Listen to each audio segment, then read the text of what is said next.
Tonight's guest is Nancy. Nancy, welcome to the show. Hey, Vic. Thanks for having me on. Big fan of the show, so I am excited to get to tell you a couple of my encounters today. Well, thanks so much for coming on. We're so glad to have you on and hear about these experiences. So, we definitely appreciate it. Nancy, please give us a brief bio on yourself.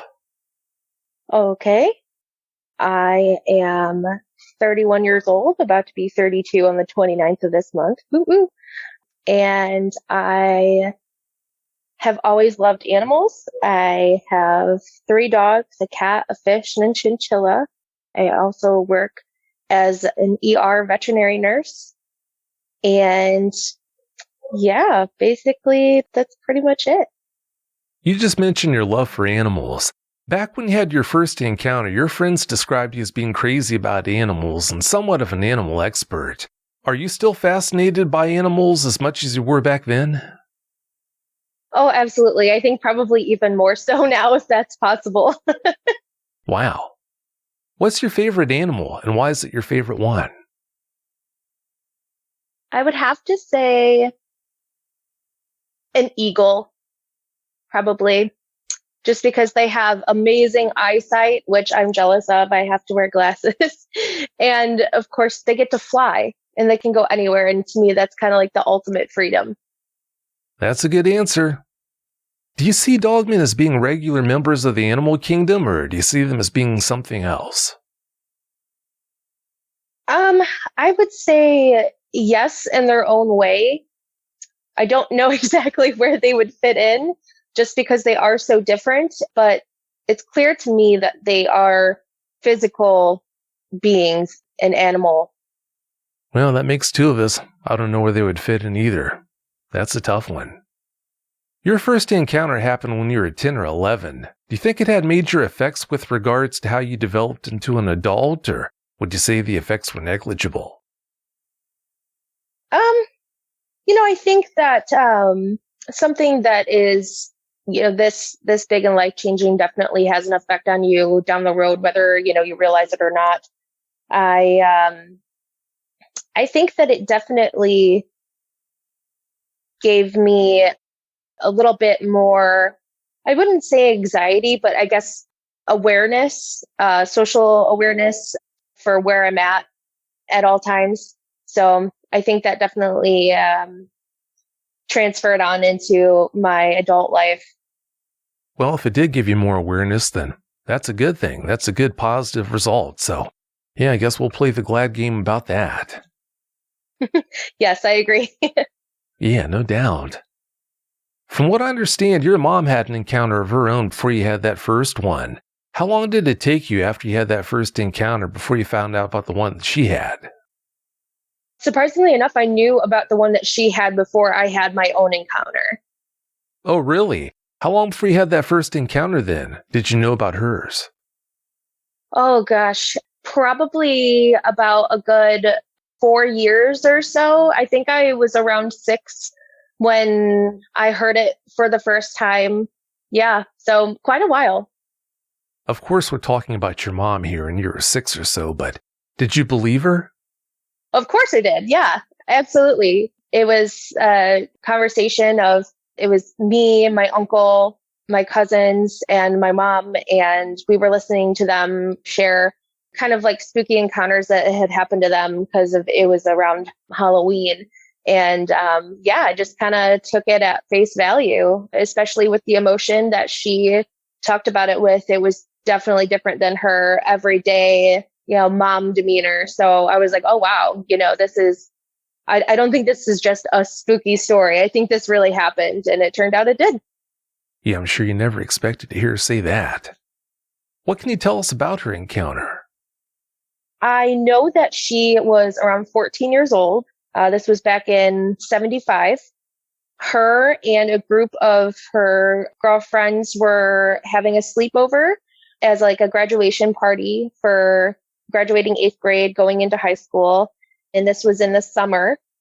So it was probably in July, I want to say June or July. And it happened not too far from where I had my encounter, actually, probably a little over a half a mile away, being as our neighborhood that I grew up in, which is the neighborhood that she grew up in, was very secluded. We're talking 20 minutes to cross a bridge over the river to go into town to get groceries, kind of a thing.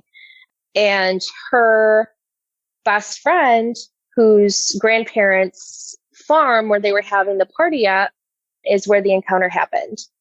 And when I say we have to cross a bridge to get into town, the Illinois River actually runs right through, separating the town from the outskirts of town, if that makes sense. And the property that they were on, the farm that they were on, butts right up to a runoff there of the river. And so perfect habitat, for any kind of wild animal to be. You have your freshwater source, you have cover, you have all kinds of little critters to eat. So what happened was, it was in the middle of the night.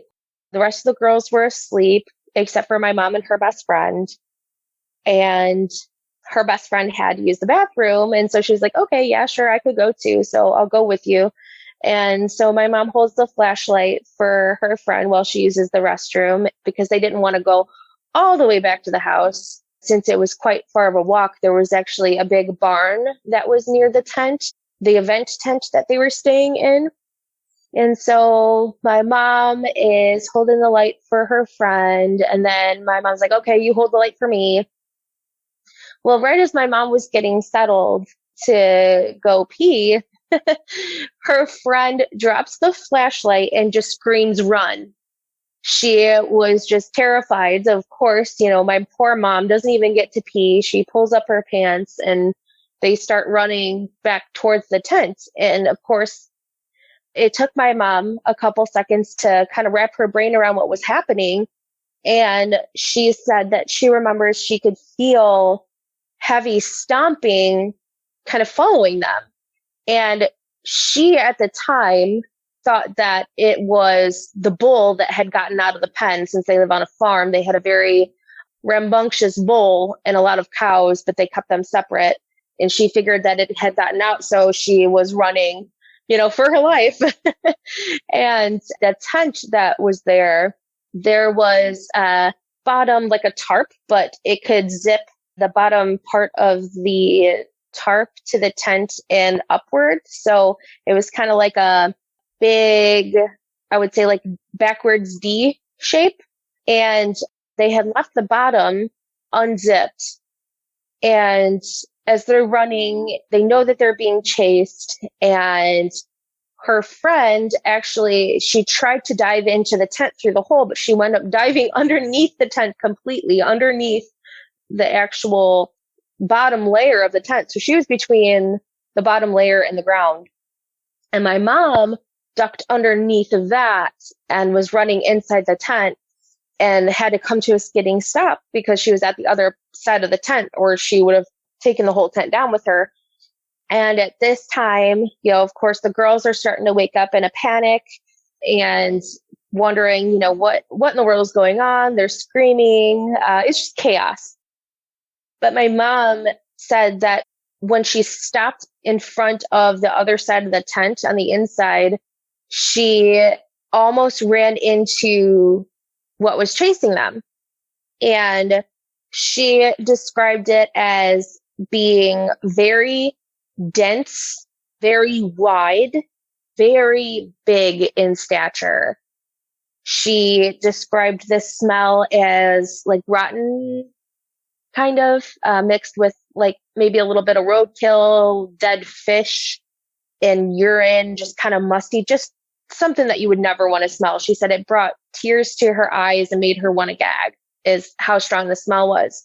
And she said that she could feel this creature's breath coming down onto her face from up above her. She said that she couldn't make out any distinguished features of the animal's face or body or anything, but there was just enough light from the porch light of the house that was a little bit further away to slightly illuminate this figure's outline. And she said it took a step back with its right leg, pivoted on its right leg, and took off across the field and jumped a huge fence, that the one that I mentioned earlier that keeps a bull inside the special part of the enclosure. And it actually jumped that fence and got into the herd of cattle, and the cows were mooing and scattering. And she said that the only thing that she could discern about the figure, besides the fact that it was huge and hairy, she said it looked like it had a pointy head. And that got me thinking, because she said she always thought that she saw a kangaroo, which makes me, of course, you giggle because that's, absolutely absurd. And then you think about what else it could really be, and then your mind is really blown. But she said it reminded her of a kangaroo because it had a pointy head. And the only other thing that she thought that it could ever be down the line of her growing up, of course, she didn't know what Sasquatch was then, but she thought that it was a Sasquatch. And it wasn't until recent years when I figured out that there was Dogman and such things. I think that, that's what she saw. I think she saw the pointy ears on the head, and that's what her encounter was. Well, also, a lot of people, they describe the legs they see on the Dogman they encounter as looking somewhat like a kangaroo's legs, so it just might have been one. Yeah, right? I mean, I still have trouble going back in my head about my experience. I'm like, did I really see that? And I'm like, yeah, you really did. So I can't fault her for that one. That's horrible. As if it wasn't bad enough to have to cut it off midstream when she was trying to pee, she had to run the way she did, and then she almost ran right into it. Yeah, that's not good at all. Does she seem to be having trouble dealing with that experience present day? No, actually, surprisingly enough, I think it's just kind of one of those things that she chalked up to, this happened, it is what it is. And yeah, she just kind of accepts that as part of her past and just kind of moved on from it. Oh, good. Yeah, I'm glad to hear that she's dealing with it so well. How often do you two talk about your encounters then? So we do every once in a while, if I come across something, in my research, since I'm always looking at not just regular animals, but cryptids and whatnot, and just getting all the knowledge that I can to better understand, the world around me and bring some closure and stuff to the things that I've seen. We do talk about it here and there. So it's not something that is always talked about, but it's definitely come up quite a few times over the years, and we casually talk about it just because it's something that happened, and it's nice to talk about it with someone who has had that kind of life-changing experience. Oh, definitely. Yeah, you've got a bird nest on the ground. Being able to talk with your mom about your encounters back and forth like that's great. Before we move on, if you've had a Dogman encounter of your own and would like to speak with me about it, whether in private or on the show, either way is fine, please go to dogmanencounters.com and submit a report. I'd love to hear from you. All right, Nancy, please tell us about your encounters now. Give us every last detail that comes to mind. Sure. Like you mentioned earlier, it was around the year 2000, so I was about 10 years old. And I remember it being late August, early September. We had been in school for a little while, not too long, but long enough for one of my neighbors to make a new friend who he invited over to hang out the weekend at his house. We were hanging out at his house. They had a trampoline. They had like a little mini camper that we would hang out in, kind of like a clubhouse. Besides that house, my cousin's house was the other place to be. We would hang out in the big finished basement or be swimming in the pool. Otherwise, we would just, be riding bikes around the neighborhood. We would go hiking through the woods, climbing trees, you name it. We were kind of crazy. So we were introducing the new friend into all of our craziness. And we decided that, for like his initiation into our group, if you will, we were going to get him to play one of our favorite games called Ghost in the Graveyard. It's a hide and go seek game, but the way that we play is the person who is it, so to speak, they have a flashlight and they have to count to 100 and they have to come and find the people who are hiding. And then once you are found, you help the seeker find the other people of the group. And like I mentioned before, the area that we grew up in, that was a little over a half a mile from where my mom had her encounter, very secluded neighborhood. It was a teeny tiny subdivision full of old houses and trailers, like double wides that had been converted into duplexes. So when I say subdivision, I'm not talking about like your new style subdivisions where, there's these cookie cutter houses and whatnot. No house looked the same. Everything was different. Everything was older. We didn't have street lights. So everyone had a flashlight on their bike and one that we carried with us because it would get so dark and there was no street lights. So we had to, have them just to be able to see where we were going. And so the rule of this game was, since there were 3 streets that made up this circle of a neighborhood, so the big part of the circle was cut in half by a road that went through the middle. And we could only hide on that top road and in the nursery, which was a tree nursery that we would play in. We weren't really supposed to play in it, but we did anyway. And it went for quite a few acres, vast land, any kind of trees you could think of, shrubbery, bushes, that kind of thing. And so we were allowed to hide in there and on that street because, of course, with it being so secluded and widespread, there was just so many areas to hide that it would take the game forever. So we tried to minimize it enough to where it would still be fun and you wouldn't give up trying to find people. So we all did, the game of rock, paper, scissors to see who was going to be the seeker. And there were 7 of us. So we decided to hide in pairs just because, it was starting to come dark. There was about 30 minutes left of sunlight, which, at this time of the year, it's still pretty light out. So we decided that we were going to hide in pairs. And I got stuck with the new kid, of course, but that's okay. He was very nice. He was definitely a jock. So he had that kind of big, tough guy kind of demeanor about him, but he was actually pretty cool once you got to know him. And so I was like, okay, this is what we're going to do. This is where we're going to hide. You're going to come with me. It's going to be cool. They're never going to find us. We're going to win. There was a place I had never hid in this game before because I didn't want anyone knowing the place that I would hide. And this is a place that was really special to me. I would go and sit just to be alone in nature and really just kind of ground myself and relax.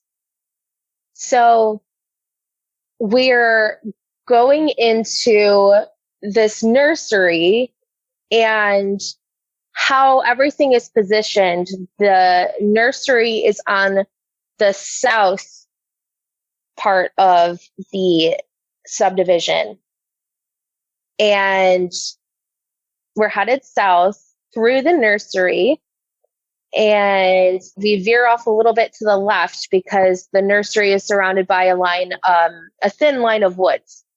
So we veer off to the left a little bit and we go into this little group of woods that is actually, it outlines a cornfield. And the place that I would go and hang out was an old deer stand. And it was very old. I probably should not have been climbing in it. I won't lie. I don't know how many of us survived our childhood, to be quite honest with you, but we started climbing the rungs. And when I say rungs, I mean like splintered 2x4s that had been nailed into the tree to make kind of a makeshift ladder. The makeshift ladder goes up about 15 feet in this tree. It's a big, huge oak tree. And the base of the deer stand is a square, and it goes around the base of the tree, just kind of like a clubhouse would.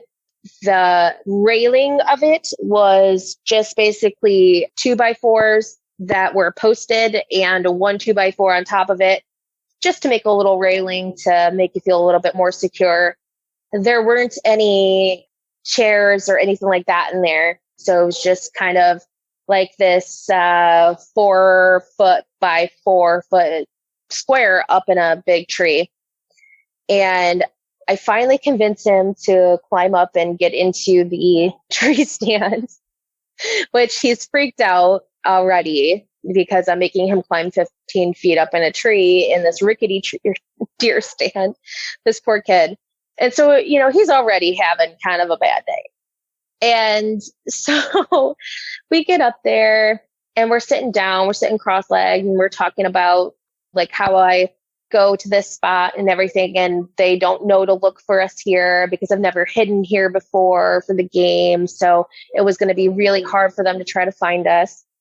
And he was talking a little bit louder than what I liked. So I was like, okay, if we're going to hide, we can talk, but you have to lower your voice a little bit because we're up so high, it's going to carry a lot farther.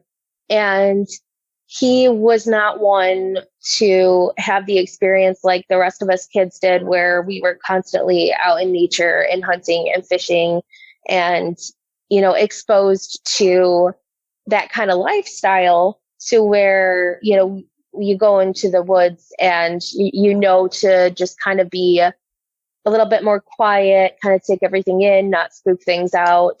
And so he was just, he wasn't using his inside voice.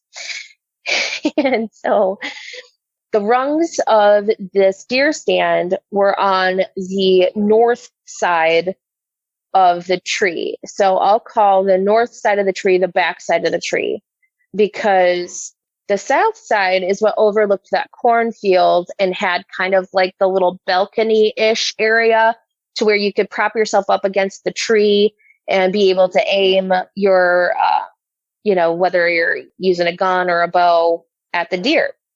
So he is sitting to my right, which would be facing, so he would be east and we're facing north. He's sitting to my right. And our backs are up against the tree at this point, just because we can hear the seeker going out and looking and finding, and now having a bigger group with them to find the other kids. And we can hear this happening because, they're loud, they're squealing, they're excited. I found you, blah, blah, blah. And of course, us being kids, we would always taunt each other like, oh, I'm going to find you. And so we can hear all that going on. And off in the distance in the nursery and stuff, nowhere near us, by the way, they're quite a ways away still. But we can hear, I can hear some really heavy breathing sounds. And so I shushed my friend up for a second, and I was like, I'm hold on a second, just be quiet. And he was thinking that someone was running up to us and going to find us. So I tell him, lay down flat, lay on your stomach. So that way, we're not sitting straight up in the air. So we get down, we lay down flat, on the surface. Both of our heads are still facing the north, so the back side of the tree where we climbed up.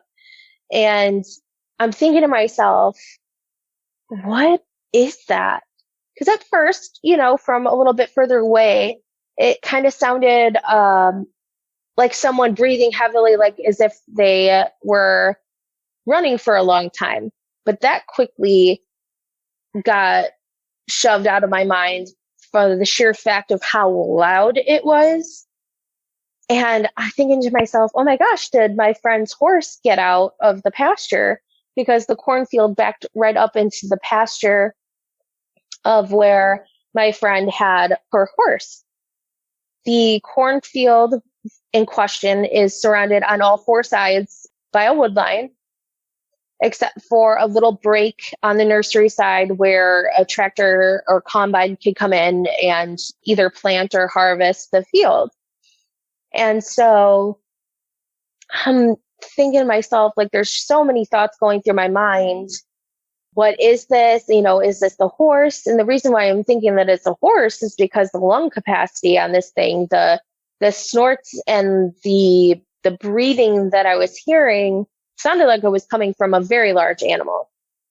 And the only thing that I could think of that would be in that area would be her horse, because that's the only thing that I knew of that had that kind of, one, lung capacity, or two, would even remotely be in the area, because we don't have bear, we don't have wild boar, we don't have anything that big. And all these thoughts are rolling through my mind, flipping through the Rolodex of, the animals in the area, what this could possibly be. Is this my friend's horse? All of these things are going through my mind. Meanwhile, my friend next to me is kind of reached over, he reached his left arm over and is like poking my side and like pulling on my shirt, trying to get my attention, trying to get me to tell him what I think is going on. And I am taking my right hand and kind of swatting his hand away and putting my hand up in like a stopping motion to try to keep him quiet so I can figure out what is going on. So while this is happening, the sound that I could hear was coming from behind us, which would be the south, to my left, which would be the west. And it was coming in right near the stand, which I thought was really, really odd, which is why, the first thought in my mind was, oh, someone's going to find us. But the footsteps and trudging through the brush and the undergrowth and everything is getting a lot louder. And the footfalls are heavier, and you can almost feel them through the tree itself. They kind of vibrated the ground just a little bit, not enough to make you think that there's like an earthquake or the wind was blowing really hard or anything like that, but you just kind of felt that thump in your chest, kind of reverberated a little bit. And I turned my head to the right to look at my friend, whose eyes were the size of $50 at this point, and tears were rolling up in them. And as quietly as I can, I am trying to, comfort him and tell him to calm down and be quiet so that I can figure out exactly what's going on here. And I feel so bad because he is so terrified. He was so terrified. And to be honest, at this point, I was starting to get freaked out too, because I'm not seeing anything yet, but I know something is there and I don't know what it is. So that feeling of the unknown, that adrenaline rush, is definitely kind of spooky for sure.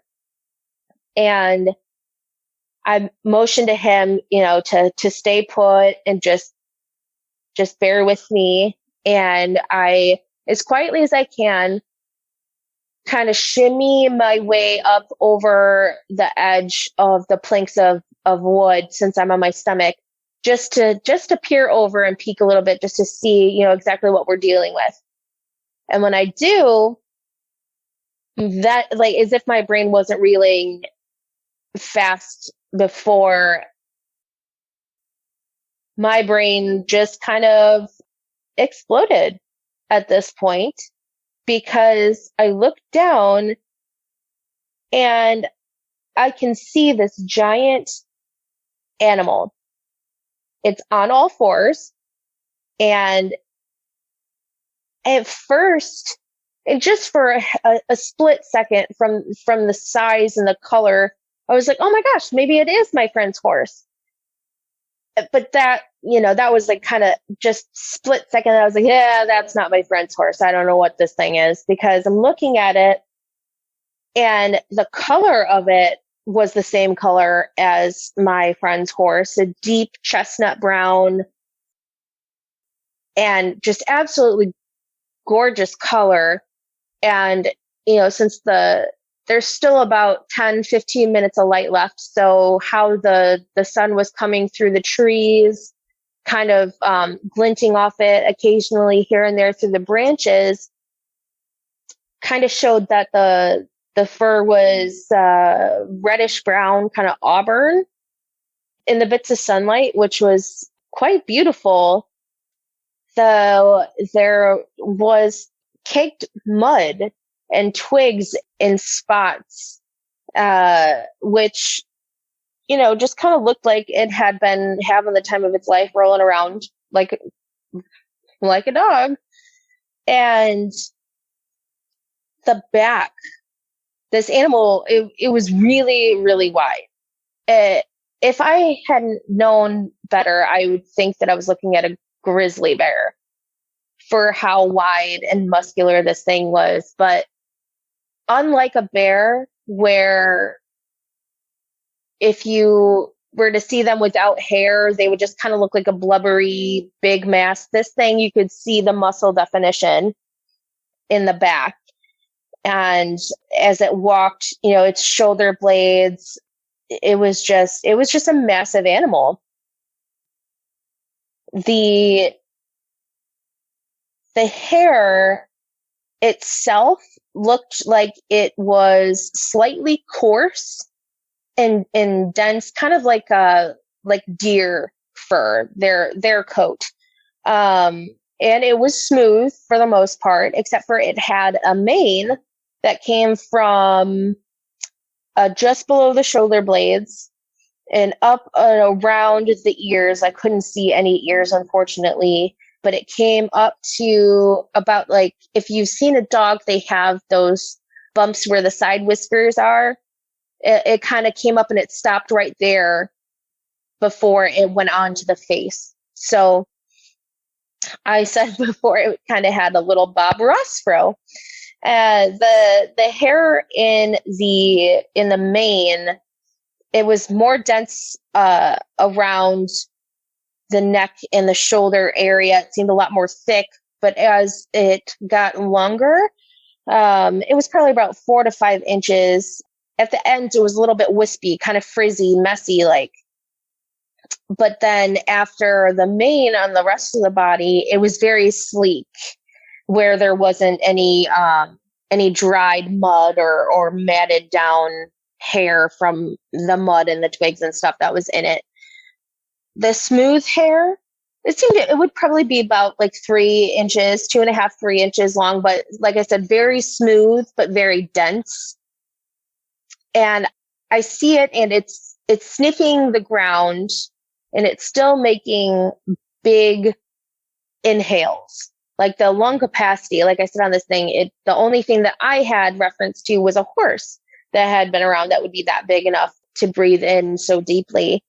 And so I'm watching it kind of root through the undergrowth and in the tree leaf litter there, because some of the leaves had started to fall, but not all of them had fallen yet. But there was a good amount of leaf litter and stuff from the past season, and everything. Because like I said, this is a very untouched area. Not many people, go in this area except for, to hunt. I didn't even know if it was still an active stand at that time. My guess is probably not, since it was not kept up very well. So it's rooting around in the leaf litter and kind of smelling just around the tree stand.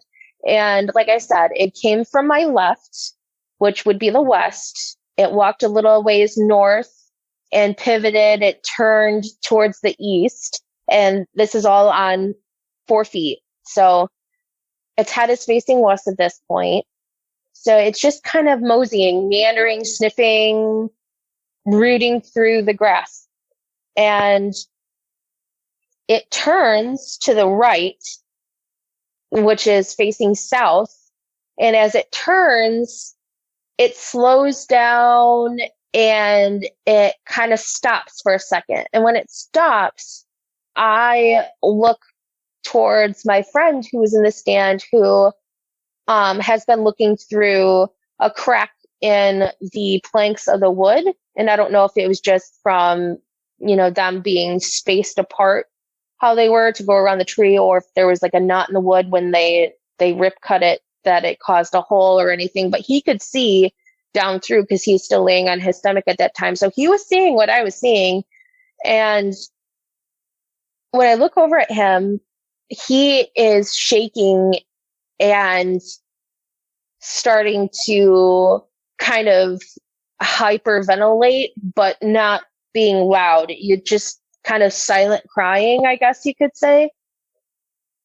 And so I look at him and he's not looking at me. He's still looking through the hole in the platform.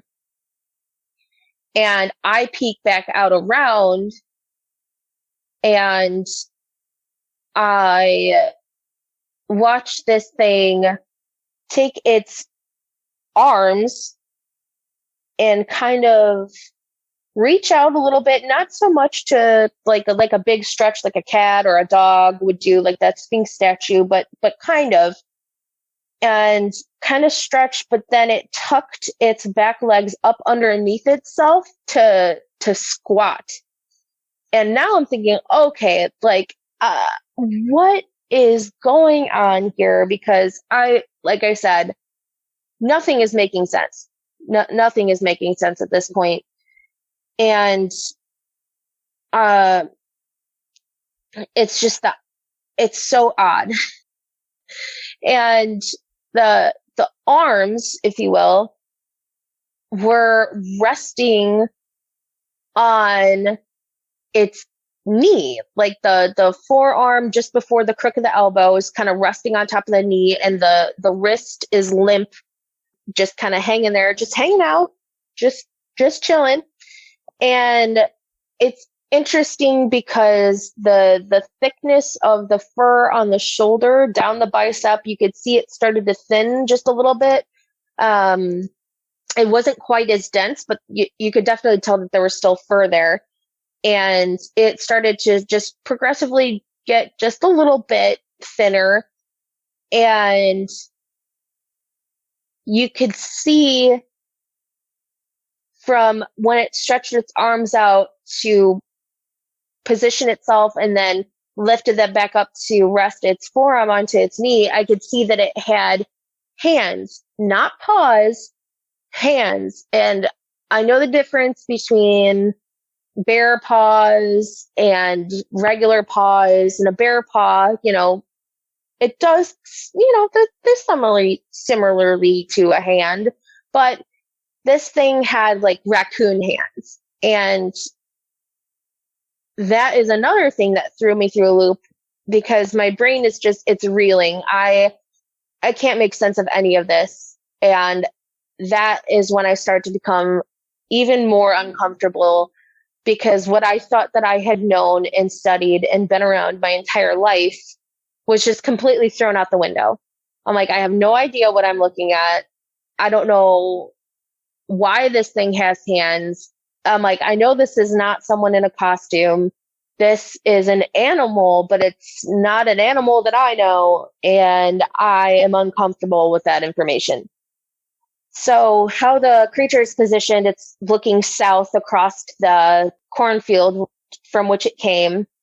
And the cornfield was recently harvested. I couldn't tell you, exactly how long ago it had been, but it was just corn stalks that were, folded over after a combine went through. So you have, the divots where the rows were, where the tires fit in. So there's a good divot there, but there was you couldn't see the soil really because of all the corn stalks that were laid down on top of it. So it's looking out across the field, and I can see its right side. And now it's not breathing as heavily as it was. It's just kind of resting, it seems.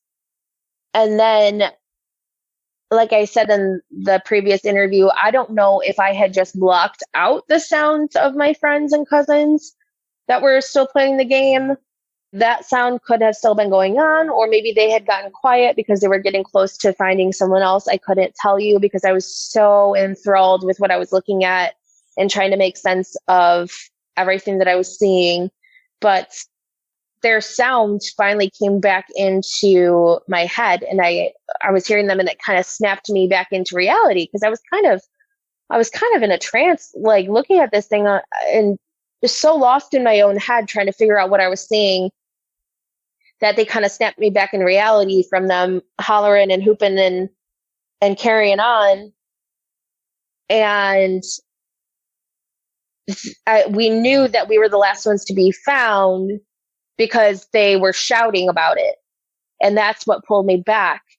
And I noticed that since they happened to be getting a little bit closer, so they were a little louder, and this animal, the creature, this thing, whatever, I was looking at the time, I didn't know what a dogman was.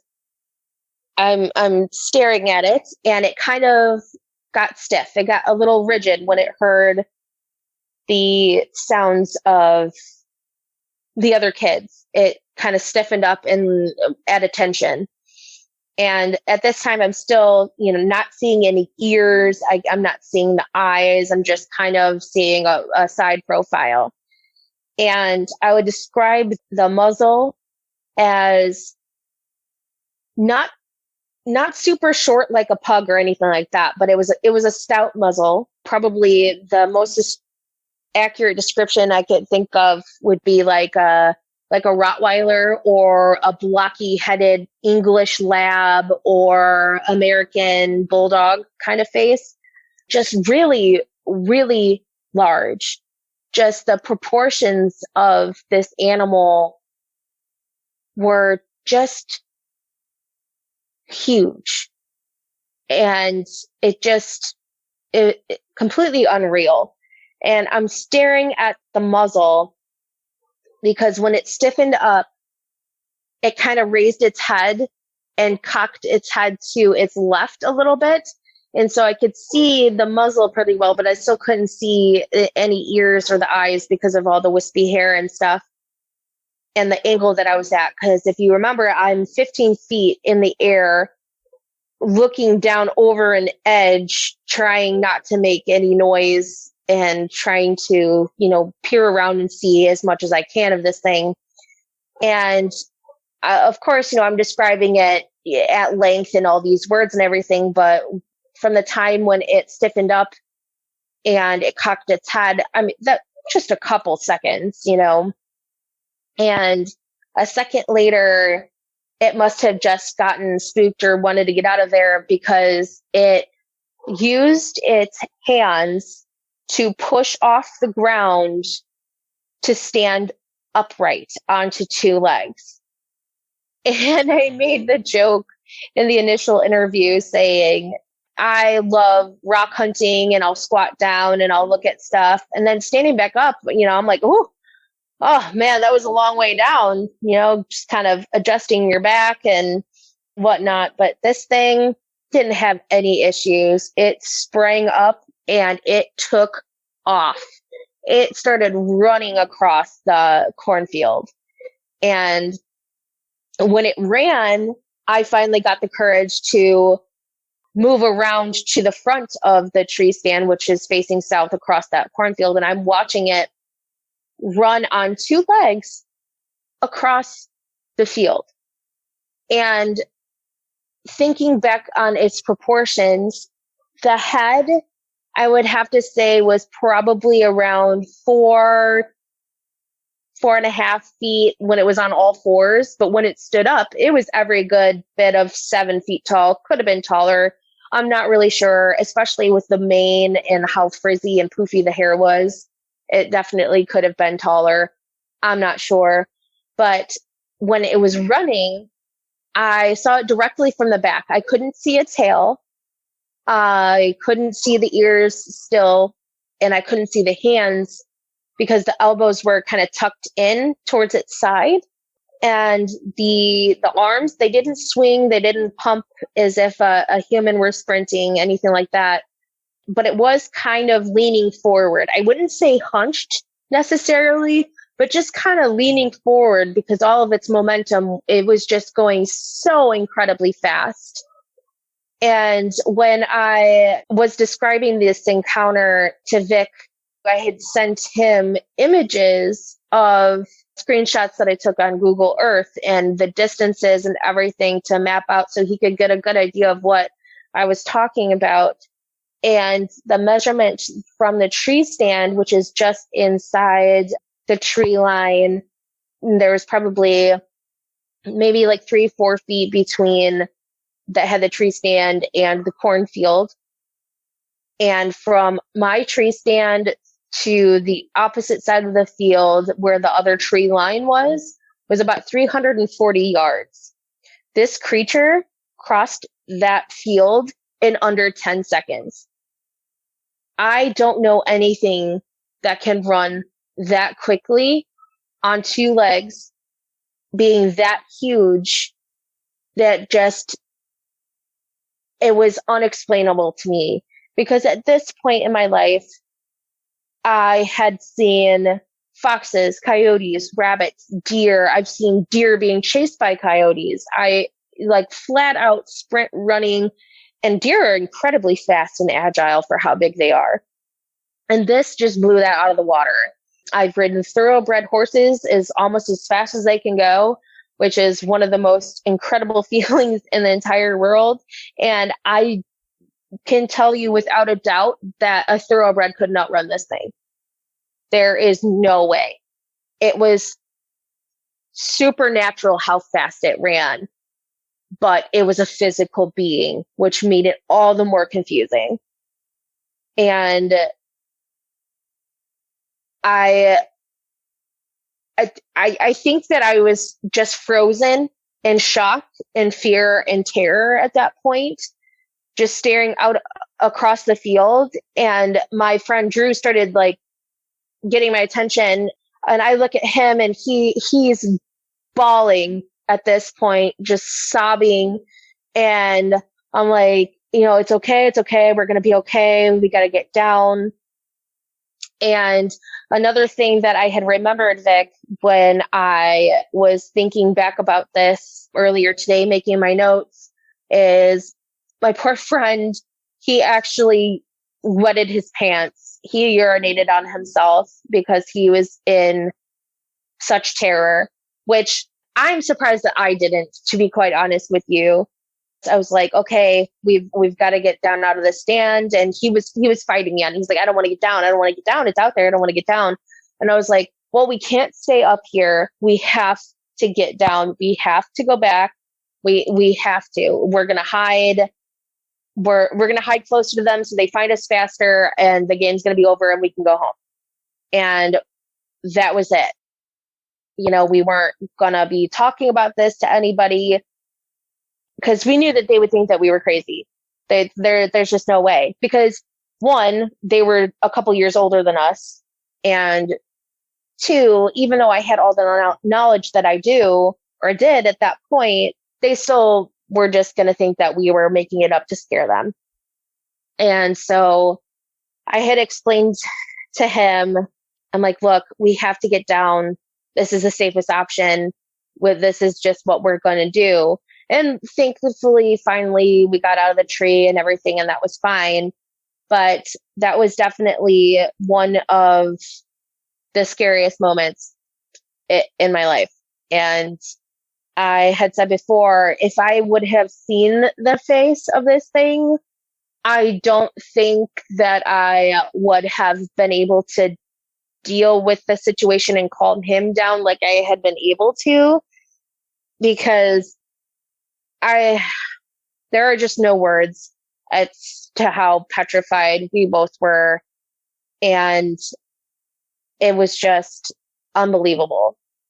Now, during this whole encounter, like I said, the sun was coming down, but I could see everything just fine.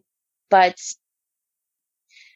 I know I've heard a lot of the people's encounters saying, the woods went dead silent and everything like that. Surprisingly enough, it really didn't. Like, there were still birds chirping kind of off in the distance, but not too far away. I definitely noticed that the little critters, like the squirrels and chipmunks and stuff, they were gone, but it wasn't completely quiet. Like, the crickets were still going in different areas. So the things in the area, they didn't seem too disrupted by this thing. And I never did feel the feeling of that impending doom or being watched or stalked any more so than, the giddiness of being a kid playing Ghost in the Graveyard, this game where it was a hide and go seek game. You're hiding and there's that suspense and anticipation, but there was nothing ever like that impending doom feel like something is going to get you. I have had that feeling before prior to this encounter when being out and hunting with my older brother. I have had that encountered that feeling rather, where you just feel like your back starts tingling and your hair stands up and you just get that little rush of adrenaline and you freeze up because you just feel like something is going to pop out at you. Like when you're watching a scary movie, like that jump scare, you feel like you're on the edge of a jump scare. And that caused me to never want to go hunting again, besides the fact that I just couldn't bring it in me. It just wasn't in me to kill animals. I just couldn't do it anymore. And then having the experience that I did in that tree stand with my friend, I'm just like, yep, that's not going to happen anymore. So yeah, that was my first encounter. I did have a second encounter about, let's see, I want to say 2-3 years later.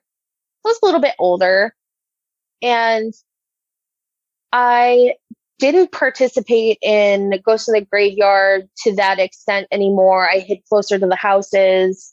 I wouldn't go off on my own. So it did change me in that aspect for how I felt being comfortable or less comfortable in my knowledge of and presence of being in the woods. But I didn't want to, let on that something had scared me like that, because one, I didn't want to be deemed as crazy, and two, I didn't want to scare everyone else.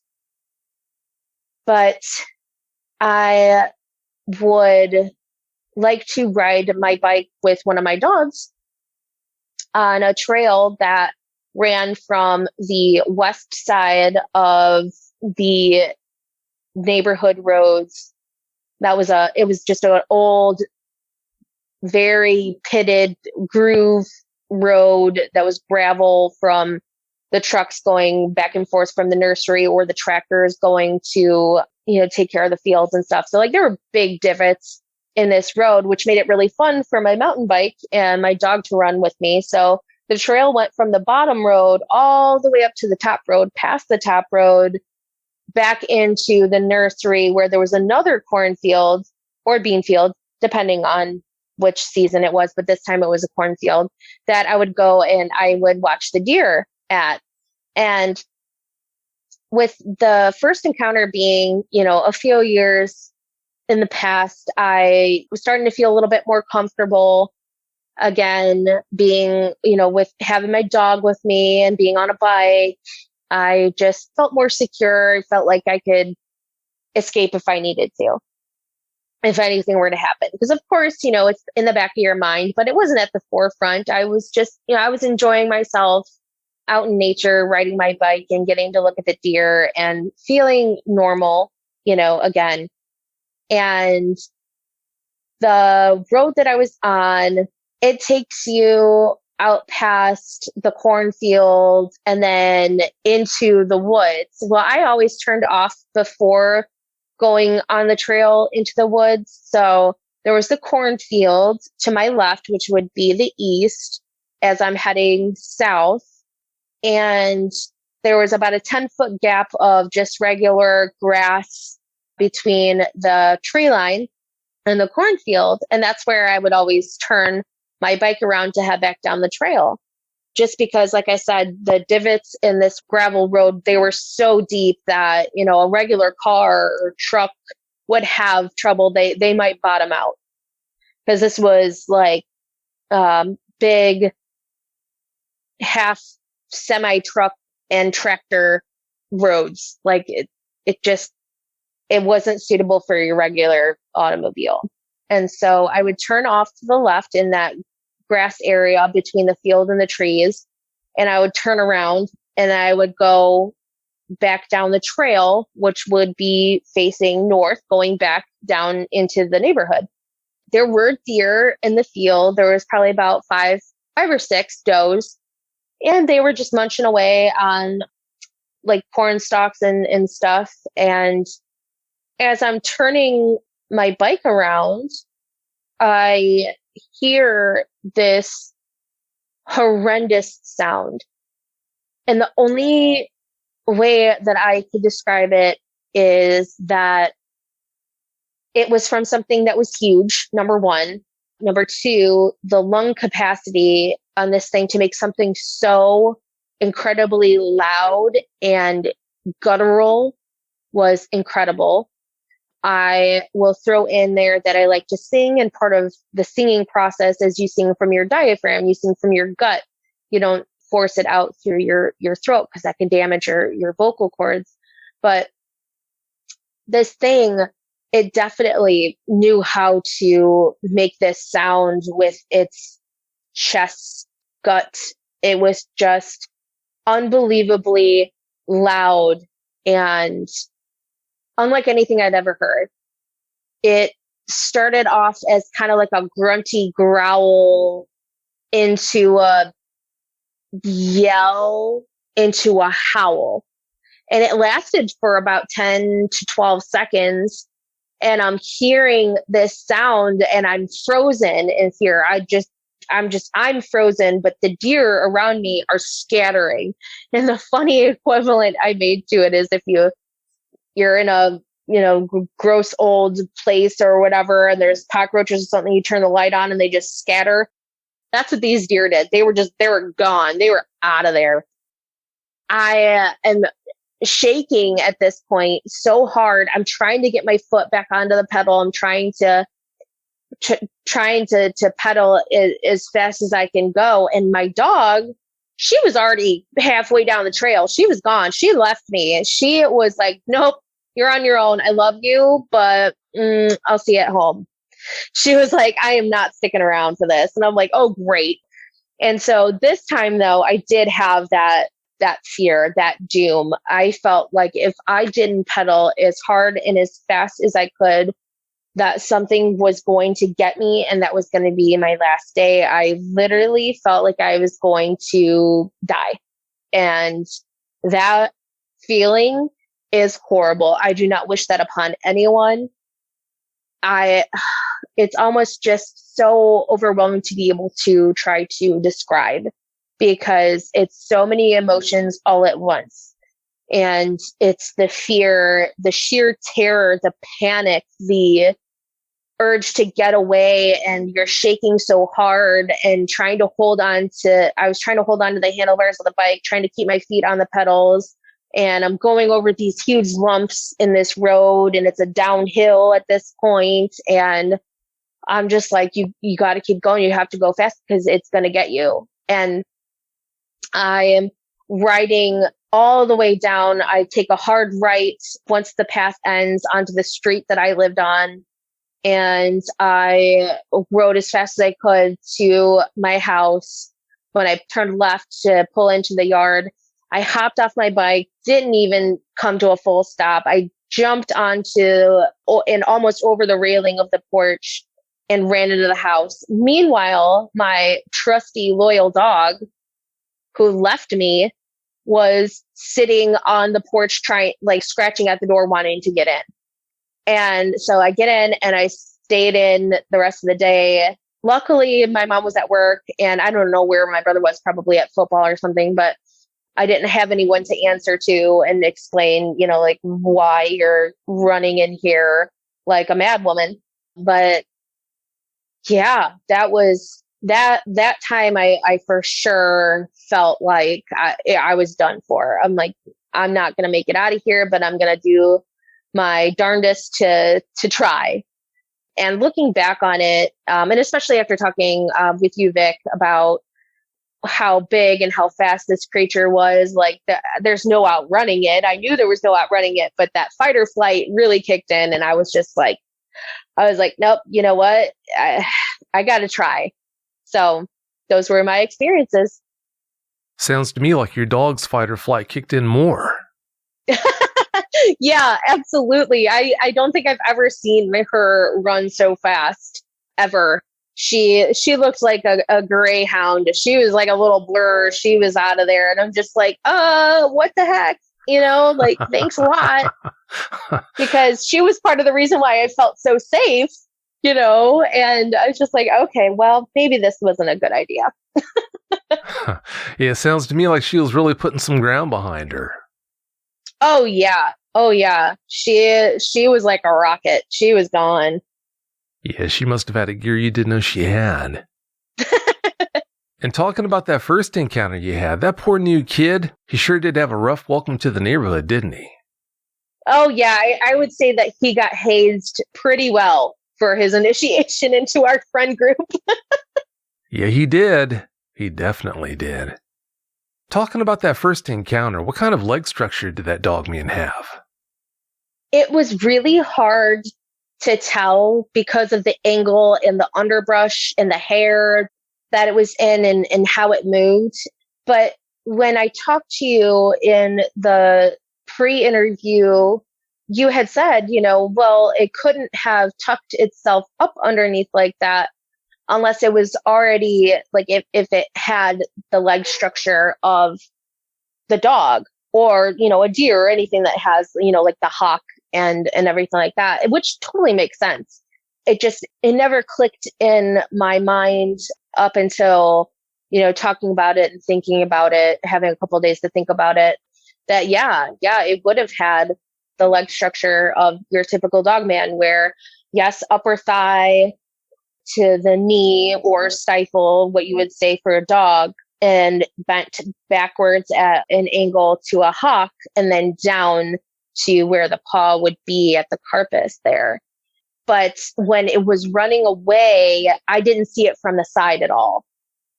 So I only saw it for that split second when it was crouched, when it stood up and ran. And it was kind of like a blur, but you could roughly, make that out. Yeah, it's bad enough to have an encounter when you're an adult, but to be 10 or 11 and up in that tree stand and have an experience like that, that's rough. You said that you didn't see its ears. Do you think that could have been because its ears might have been on the sides of its head? That's definitely possible. I'm not sure. It could have been, but it's afro that it had. It was just really wispy and kind of blowing around, and I couldn't get a discernible structure of the ear at all. A Dogman with an afro. That's a new one on me. I've nicknamed him Bobby, short for Bob Ross, because that fro, it was immaculate. Yeah, even worse, a Bob Ross afro. Yeah, that's definitely a new one on me.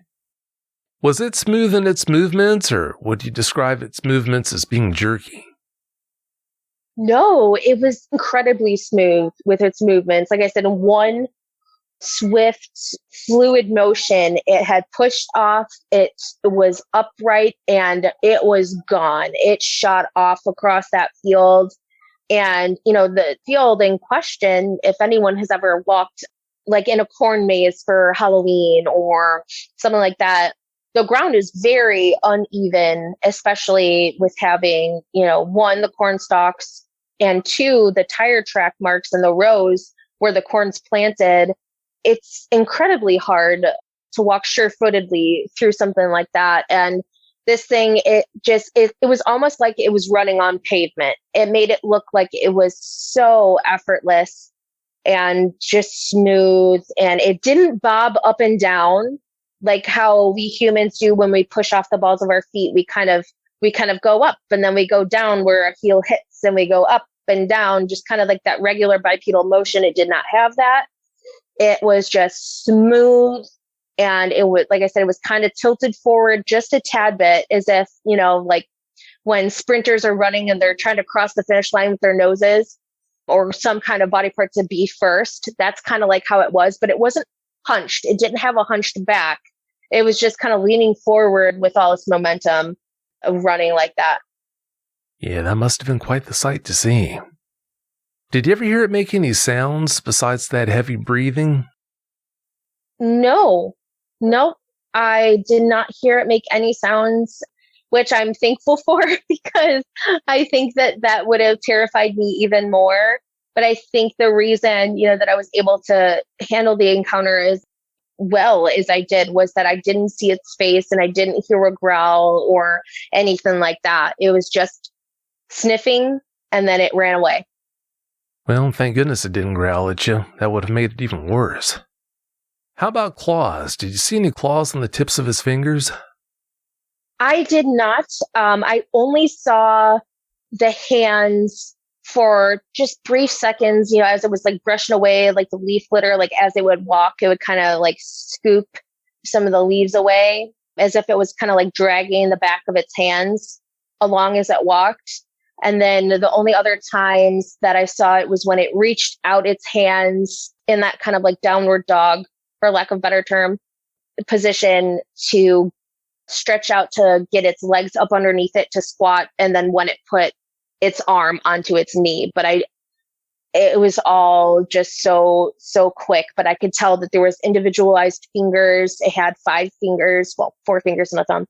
And it was very raccoon-like. There wasn't very much hair on the tops of it, but there was enough hair, but it was a lot shorter, kind of like the length that it was on its muzzle. And I could not discern if there were any long claws or anything like that, unfortunately. When you heard that your friends were heading your way, what kinds of thoughts were going through your head? Were you more relieved that they were heading your way, or were you more concerned about their safety? That is a good question because that is something that I failed to mention in the first interview, just because I was a little bit of an emotional wreck in the first one. But at first I was relieved and then I was like, oh no. So it was both. It was both. At first I was relieved because it started to run away. But then I was like, oh my gosh, it could get my friends. And then what am I going to do? So I definitely had both of those thoughts back to back, for sure. Well, I can understand why you would have both of those thoughts, but when you think deeper into it, wouldn't have made a difference if your friends were there or not. They couldn't have done anything. Right, absolutely. And with talking about this and its demeanor and behavior, now that I'm older and I have more experience in animal science and behavior and studies, the fact that it was just kind of moseying along and sniffing and doing its own thing, one, with an animal like that, it being an apex predator, like dogs have noses that are far superior to ours. So I can't even imagine the senses on this thing. It knew that we were there, but it didn't care. It didn't care to climb up the tree. It must not have been hungry. It didn't care. It was there. We were there. It was doing its own thing. We obviously weren't threatening to it to make it defensive. And, it seemed as if my friends scared it away.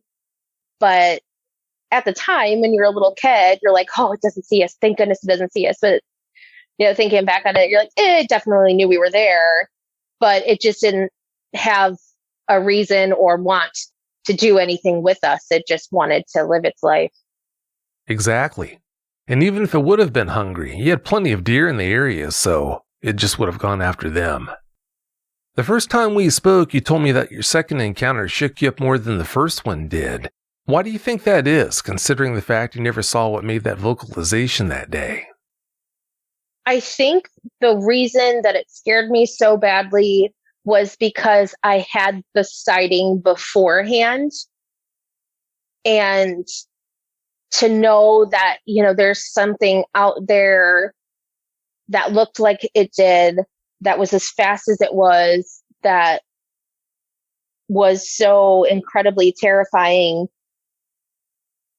That is what made me feel so terrified, because I put the sound with the sight of the previous encounter.